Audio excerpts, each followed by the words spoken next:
The rain-slicked streets of Seattle glistened under the streetlights, but my world was crumbling faster than the storm could wash away. I stood outside the courthouse, my hands trembling, clutching a crumpled eviction notice as the weight of my life pressed down like a vice. At 30, Sofia Alvarez was about to lose everything: my art studio, my home, my dreams, unless a miracle walked through those glass doors. And then she did. Elena Carter, 32, strode out of the courthouse with a confidence that parted the crowd like Moses and the Red Sea. Her navy blazer hugged her frame, her chestnut hair catching the drizzle as she scanned the chaos until her brown eyes locked on mine. "Sofia Alvarez?" she called, her voice steady but warm like a lighthouse in my personal hurricane. I nodded, unable to speak, my throat tight with desperation. She crossed the distance between us in 3 purposeful steps, her gaze softening. "I'm your lawyer. I'm going to take care of you." I didn't know then that taking care of me would mean so much more than saving my home. That moment under the Seattle rain was the spark of a love I never saw coming, a love that would break me, rebuild me, and change everything. The next morning I sat across from Elena in her sleek downtown office, a stark contrast to my cluttered, paint-splattered studio. Her desk was a fortress of files, yet her presence was calm, grounding. "Tell me everything," she said, leaning forward, her pen poised like a conductor's baton.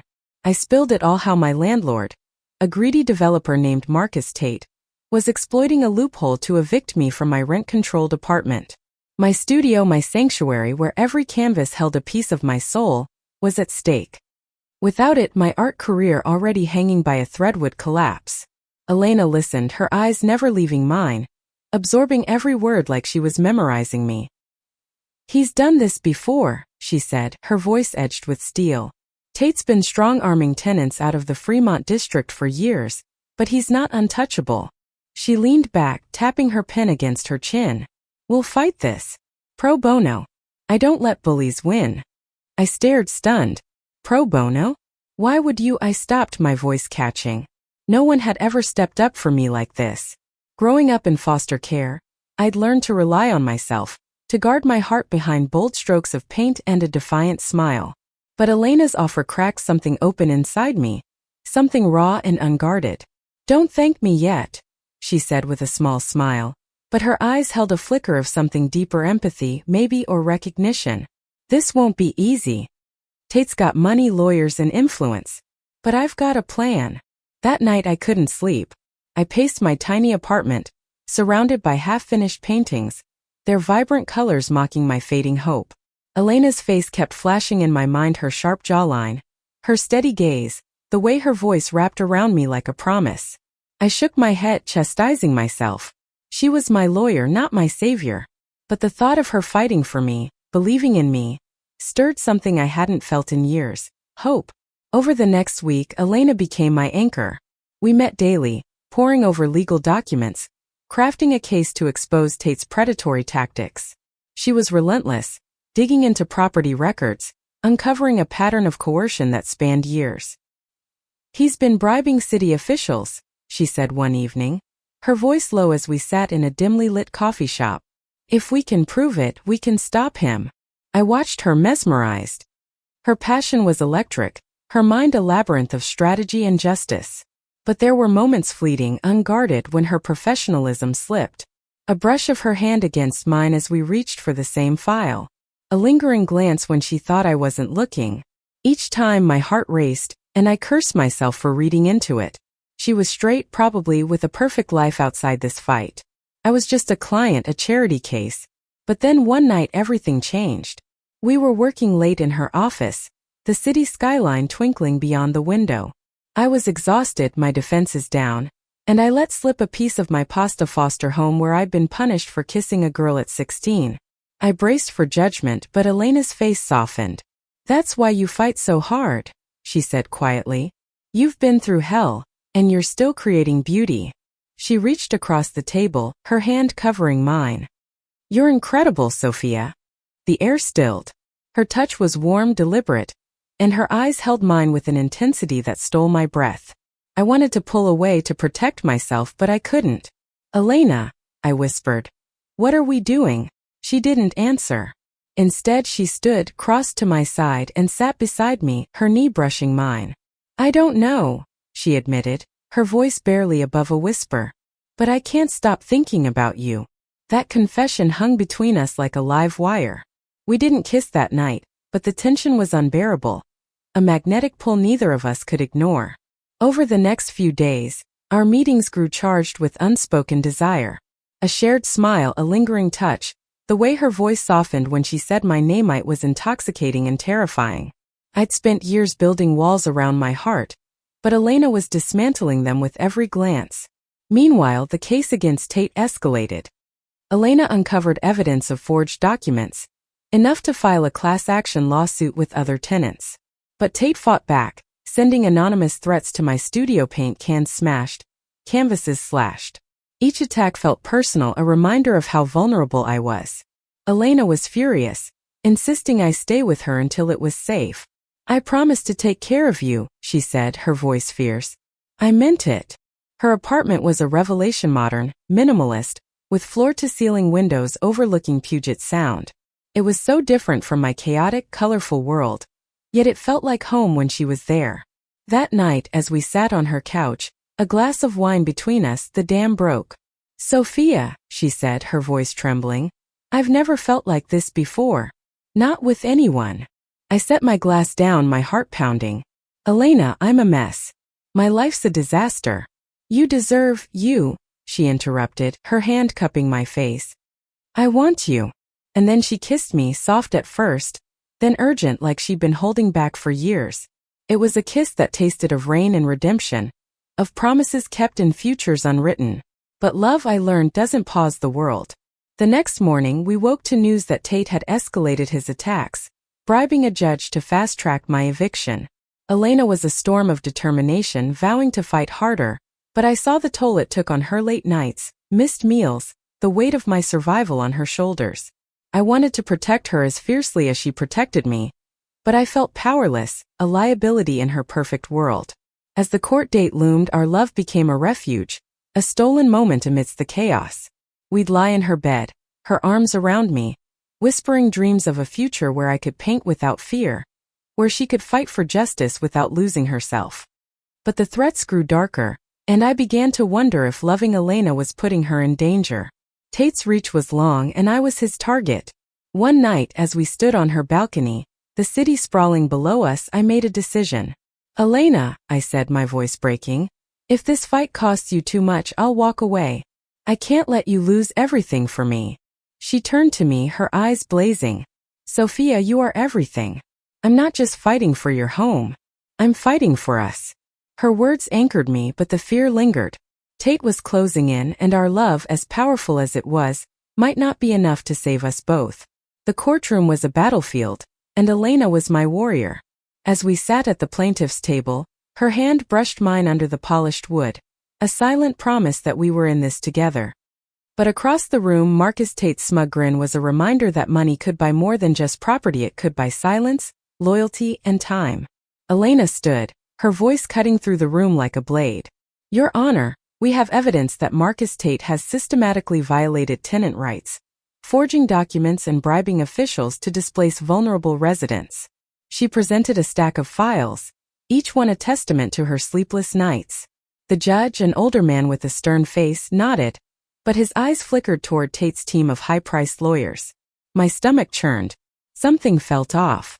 Outside, the Seattle sky was gray, mirroring my growing unease. After the hearing, Elena pulled me aside in a quiet corner of the courthouse. We're close, Sophia, she said, her voice low but urgent. But Tate's playing dirty. I got a call last night. Simone's been digging into my past, trying to discredit me. Her jaw tightened, but her eyes softened as they met mine. I need you to trust me, okay? I nodded, but fear clawed at my chest. Elena was risking everything: her career, her reputation for me. I'd never had someone fight so fiercely for my corner, and it terrified me as much as it thrilled me. That night in her apartment, I tried to lose myself in her touch, in the way her lips traced promises across my skin. But the weight of Tate's threats hung over us, a shadow we couldn't outrun. The next morning we woke to a nightmare. My studio had been vandalized again, this time with a message spray painted across my largest canvas. Back off or she pays. The words were meant for me, but the threat was aimed at Elena. I stood among the wreckage of my art, my hands shaking, as Elena called the police. Her voice was steady, but I saw the flicker of fear in her eyes. "This ends now," she said, her tone fierce. "I'm taking Tate down, Sophia. For you, for every tenant he's hurt." But the cost was mounting. Elena's firm started questioning her involvement in a personal case, hinting at conflicts of interest. Whispers of her sexuality, something she'd kept private, began circulating, fueled by Tate's investigators. I saw the strain in her tight smiles, the way she rubbed her temples when she thought I wasn't looking. "I can handle it," she insisted, but I wasn't so sure. One evening, as we sat in a diner, sharing a plate of fries to avoid another night of takeout, I reached for her hand. "Elena, what if we're fighting a losing battle? What if Tate wins?" My voice cracked, betraying the fear I'd tried to bury. "I can't lose you." She squeezed my hand, her eyes fierce. "You won't. I face worse than Tate, Sophia. I grew up in a small town where being out wasn't an option. I fought to get here, to be who I am. I'm not letting him take that from us." Her words were a lifeline, but they also revealed a piece of her past she'd kept guarded. I wanted to ask more, to know every corner of her heart, but her phone buzzed, a text from an unknown number. "Drop the case or we expose you." The threat sent us spiraling into a new plan. Elena decided to go on the offensive, reaching out to a journalist friend, Mia, who specialized in investigative reporting. Over coffee at a crowded cafe, Mia listened as Elena laid out the evidence. Forged leases, bribed officials, and a paper trail leading straight to Tate.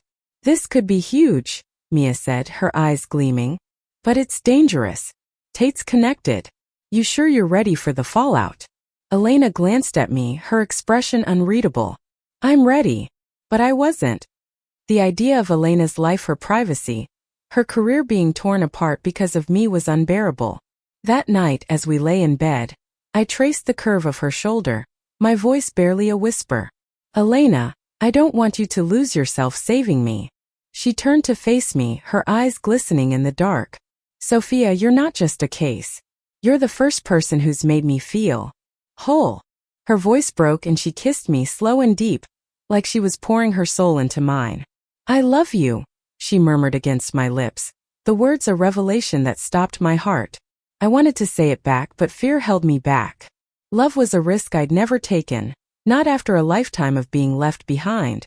Instead, I held her tighter, letting my body speak what my voice couldn't. The days blurred into a frenzy of strategy and secrecy.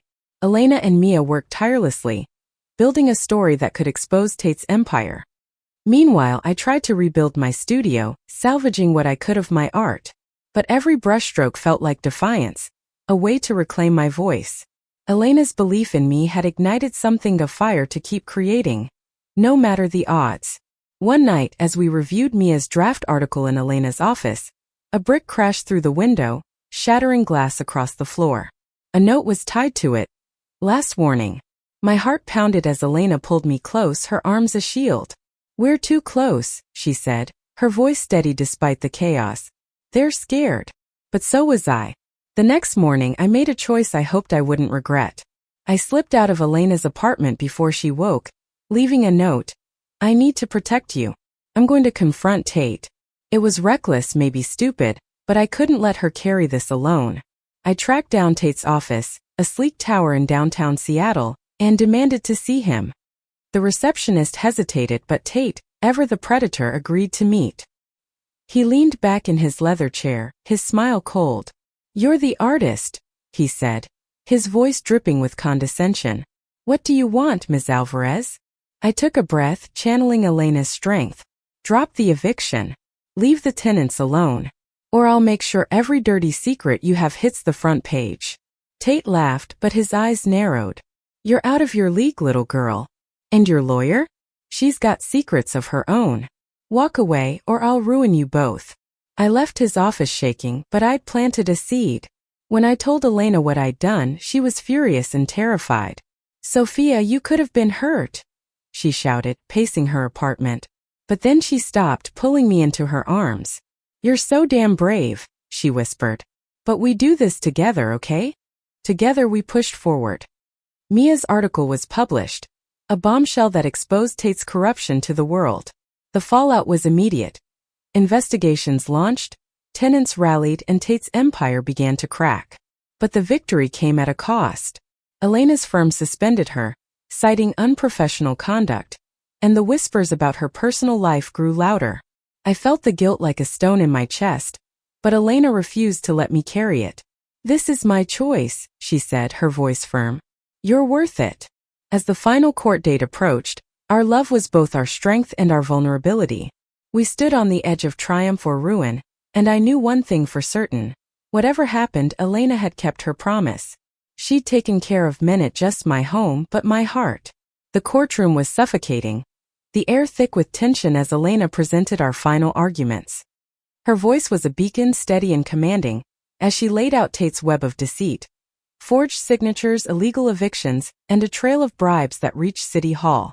But Tate's lawyers were sharks, circling with counterclaims that painted Elena as an overzealous crusader with a personal vendetta. I sat in the gallery, my hands clenched, watching the woman I loved fight for me while her own world unraveled. Outside, protesters gathered, tenants, activists, and artists inspired by Mia's article. Their signs read "Stop Tate" and "Housing is a Right," their voices a chorus of hope. But inside, the judge's face was unreadable, and I felt the weight of every threat, every vandalized canvas, every whispered rumor about Elena's life. She was risking everything, and I couldn't shake the fear that I was the reason she might lose it all. As the session adjourned, Elena found me in the hallway, her face pale but resolute. "We've got them on the ropes," she said, her hand squeezing mine. "But Tate's team is pushing for a mistrial, claiming bias." Her voice dropped. "They're using my suspension and use against me." My heart sank. Our love, the one thing keeping me sane, was now a weapon in their hands. That night, we retreated to Elena's apartment, the city's lights a distant glow through the rain-streaked windows. She poured us wine, but her hands trembled, betraying the strain she'd hidden so well. "Sophia," she said, sitting beside me, "they're going to drag this through the mud. My past, my choices. Our relationship." She looked at me, her brown eyes searching. "Are you ready for that?" I wanted to say yes, to be as brave as she was, but the truth clawed at me. I'd spent my life running from judgment, from the foster parents who'd called my feelings unnatural, from the world that saw my art as frivolous and my love as wrong. "I don't want you to hurt because of me," I said, my voice breaking. "Maybe I should step back, let you—" "No," she cut me off, her voice fierce. She cupped my face, her touch grounding me. "I've spent years hiding who I am, Sophia. I'm done with that. I love you, and I'm not ashamed of it." Her words broke something in me, and I kissed her, desperate and raw, pouring every fear, every hope into that moment. We made love that night, not as an escape, but as a vow to face whatever came next together. The next morning, the headlines hit like a tidal wave. "Star lawyer's personal life under scrutiny in tenant case." One read, with a grainy photo of us leaving the courthouse, hands brushing. The article speculated about Elena's motives, twisting our love into a scandal. Her phone buzzed with messages from her firm, colleagues, even her parents, who she'd told me lived in a conservative town and hadn't spoken to her in years. I watched her read each one, her face a mask of control, but I knew she was breaking inside. "I'm sorry," I whispered, guilt choking me. She shook her head, pulling me close. "This isn't your fault. It's theirs, Tate's, the system's, everyone who thinks love is a weakness." Her voice was steel, but her eyes were wet. "We're going to win this, Sophia. For us, for everyone he's hurt." Elena doubled down, working with Mia to leak more evidence to the press. Recordings of Tate's bribes, emails from city officials.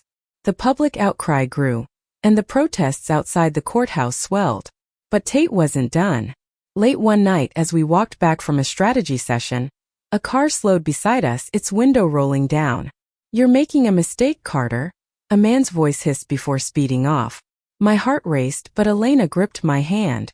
"They're desperate," she said. "We're winning." The final court date was a crucible. Elena stood tall, her closing argument a masterpiece of passion and precision. She recounted the stories of every tenant Tate had displaced, their dreams shattered like my canvases. "This isn't just about property," she said, her voice ringing. "It's about people, about their homes, their lives, their right to exist without fear." She glanced at me, a flicker of warmth in her eyes, and I knew she was fighting for more than justice. She was fighting for us. The judge called a recess, and we waited in agonizing silence. Elena sat beside me, her hand in mine, her thumb tracing circles on my skin. "Whatever happens," she whispered, "I'm not going anywhere." I wanted to believe her, but the fear of losing her career, her safety, her heart was a shadow I couldn't shake. When the judge returned, the room held its breath. "After reviewing the evidence," he began, his voice measured, "I find the defendant, Marcus Tate, guilty of fraud, coercion, and violation of tenant rights." The gallery erupted, cheers drowning out Tate's lawyer's objections. Elena's shoulders sagged with relief, and she turned to me, tears in her eyes. "We did it," she said, pulling me into a hug that felt like home. But victory was bittersweet. Elena's firm fired her, citing reputational damage. The headlines didn't stop, and her parents' silence grew louder. We celebrated with the tenants, their gratitude overwhelming, but I saw the cost in Elena's tired eyes. That night, as we stood on her balcony, the city glittering below, I took her hand. "I love you," I said, the words finally free.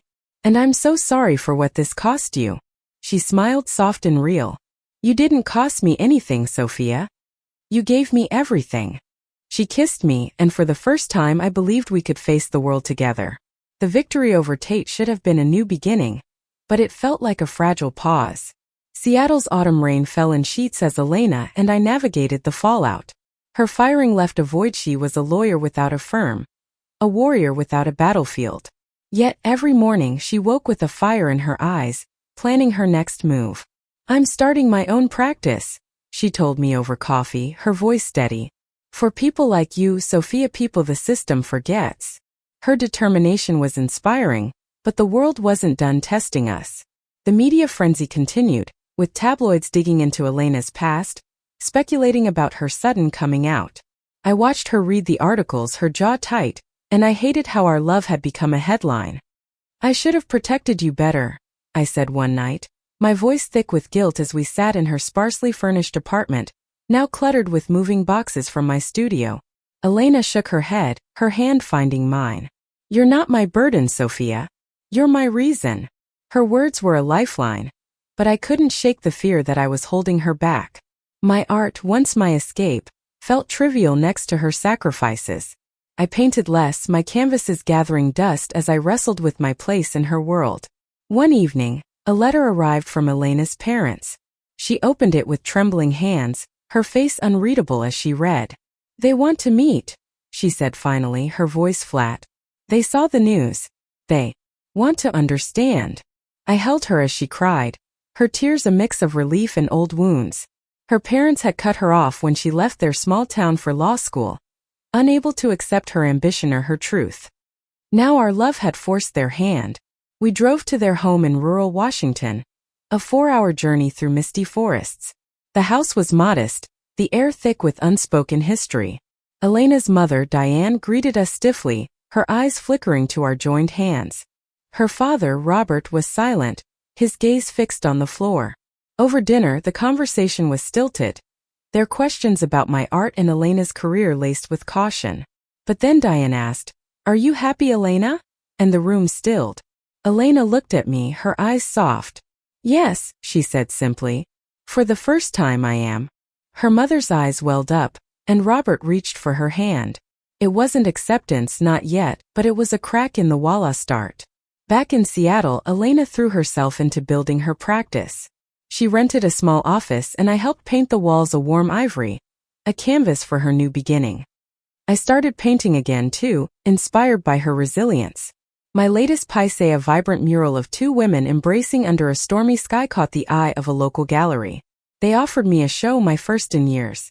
"This is your moment," Elena said, her pride lighting up her face. "Show the world who you are." But Tate's shadow lingered. Though he'd been convicted, his allies were still active, and anonymous threats continued, emails, voicemails, even a slashed tire on Elena's car.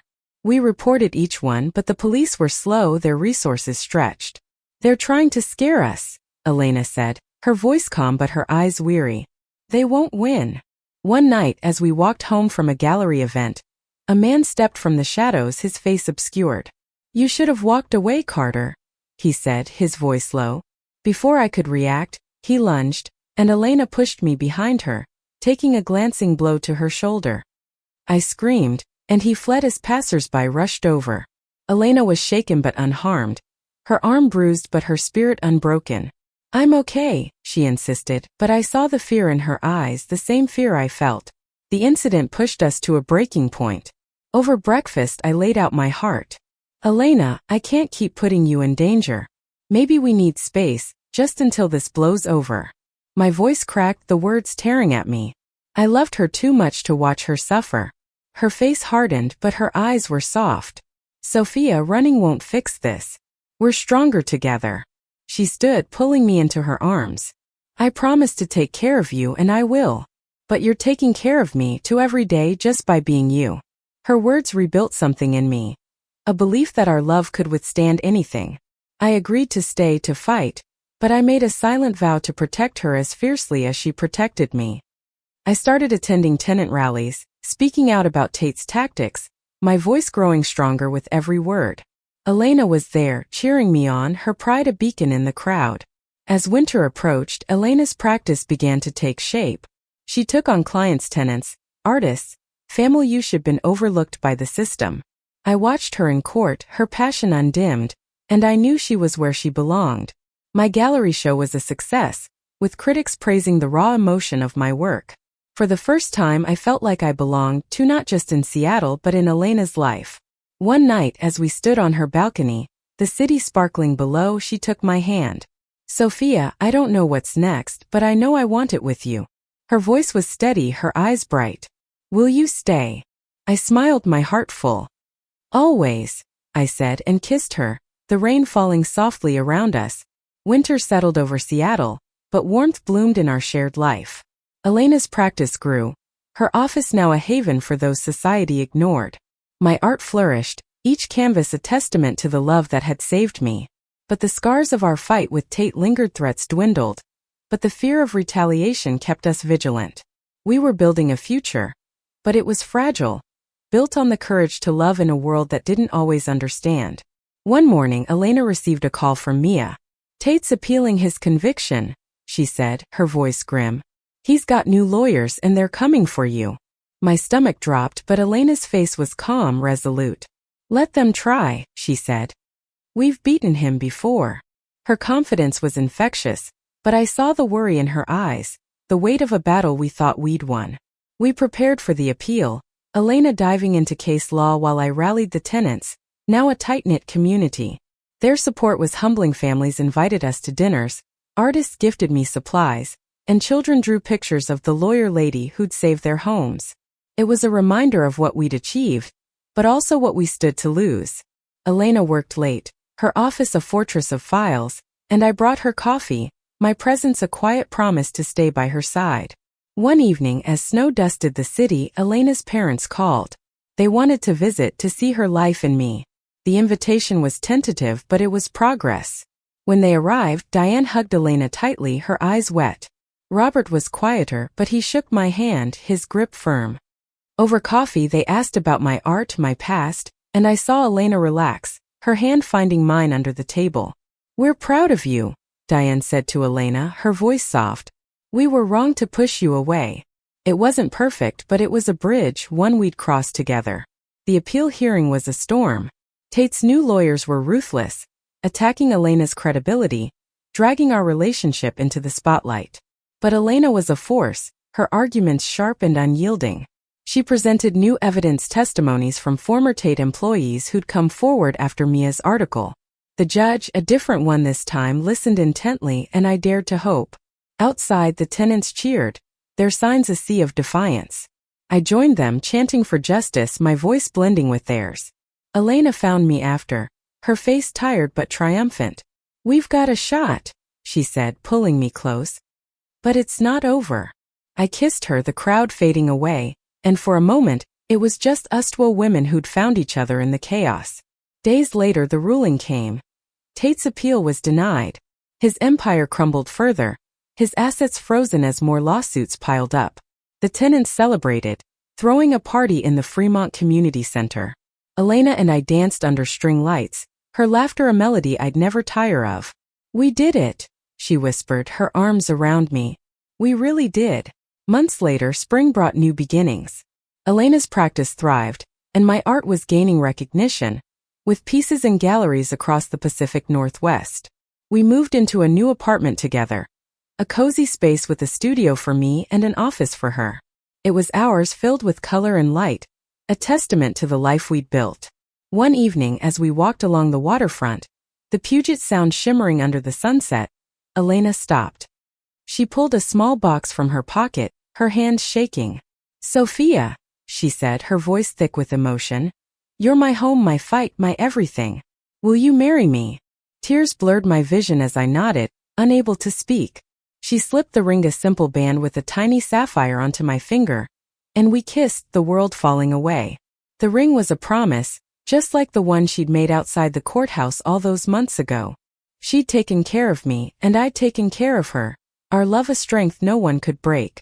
Years later, we stood in our studio, now a shared space where I painted and Elena worked on pro bono cases. Our wedding photo hung on the wall, a snapshot of joy amidst friends and family, her parents included, their smiles tentative but real.